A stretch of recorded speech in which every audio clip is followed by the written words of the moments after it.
Revelation 21 Amplified Bible.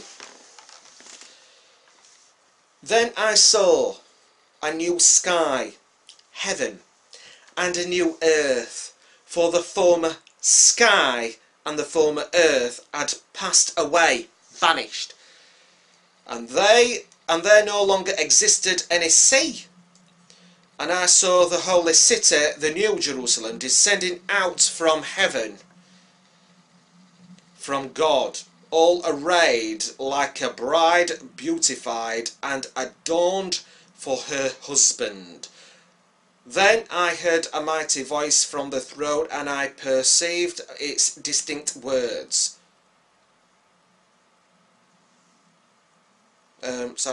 Saying, "See, the abode of God is with men, and he will live and content among them. And they shall be his people, and God shall personally be with them and be their God. God will wipe away every tear from their eyes, and death shall be no more, neither shall there be anguish, sorrow and mourning, no grief, no pain any more, for the old conditions and the former order of things have passed away." And he who is seated on the throne said, "See, I make all things new." Also he said, "Record this, for these sayings are faithful, accurate, incorruptible, and trustworthy." And true, genuine. And he further said to me, "It is done. I am the Alpha and the Omega, the beginning and the end. To the thirsty I myself will give water without price from the fountain springs of the water of life. He who is victorious shall inherit all things, and I will be God to him, and I will be God to him, and he shall be my son. But as the cowards and the ignoble and the contemptible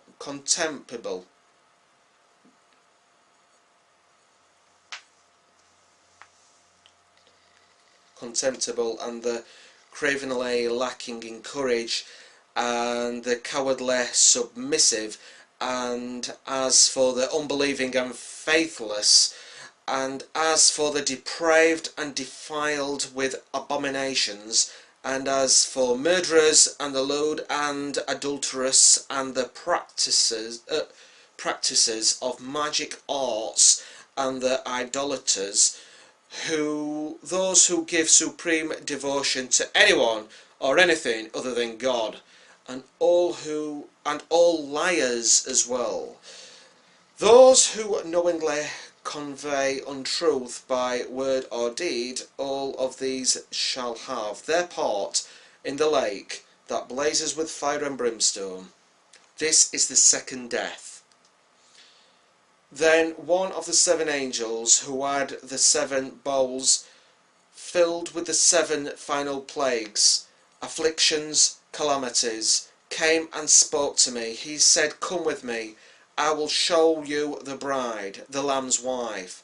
Then in the spirit he conveyed me away to a vast and lofty mountain, and exhibited to me the holy, hallowed, consecrated city of Jerusalem, descending out of heaven from God, clothed in God's glory, in all its splendour and radiance. The lustre of it resembled a rare and most precious jewel, like jasper, shining clear as crystal.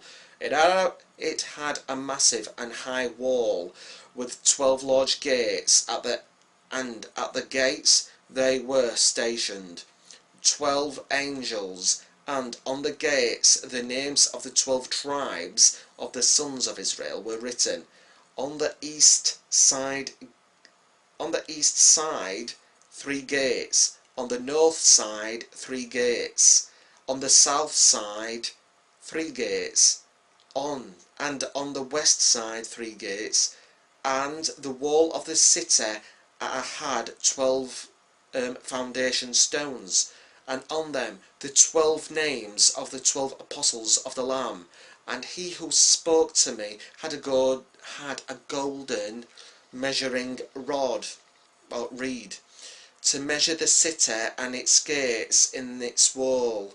The city lies in a square, its length being the same as its width. And he measured the city with his reed, 12,000 stadia, about 1,500 miles. Wow. Its length and width and height are the same. He measured its wall also 144 cubits, about 72 yards, by a man's measure of a cubit from his elbow to his third fingertip, which is the measure of the angel. The wall was built of jasper, while the city itself was of pure gold, clear and transparent like glass. The foundation stones of the wall of the city were ornamented, yes, with all of the precious stones. The first foundation stone was jasper, the second sapphire, the third chalcedony. Is that how you pronounce it? Chalcedony. Yeah, of course. Or white agate. The fourth emerald. The fifth onyx. The sixth sardius. The seventh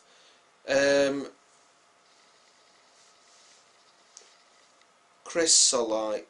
The eighth beryl. The ninth topaz. The 10th chrysoprase. Yeah. Forgive me, everyone. I'm not great at speaking. All things are possible. The 11th jacinth. The 12th amethyst. And the 12 gates were 12 pearls, each separate gate being built of one solid pearl, and the main street, the Broadway, of the city was of gold, as pure and translucent as glass. I saw no temple in the city, for the Lord God, omnipotent himself, and the Lamb himself, are its temple, and the city has no need of the sun nor of the moon to give light to it, for the splendour and radiant glory of God illuminate it, and the lamp is its lamp. The nations shall walk by its light, and the rulers and leaders of the earth shall bring into it their glory, and its gates shall never be closed by day, and there shall be no night there. They shall bring the glory, the splendour and majesty, and the honour of the nations into it. But nothing that defiles or profanes or is unwashed shall never enter it, nor anyone who commits abominations, unclean, detestable, morally repugnant things, or practices falsehood, but only those whose names are recorded in the Lamb's Book of Life. I'm Northern Hero, and I will be continuing to read the Book of Revelation, so keep watching. Subscribe, and I will see you next time.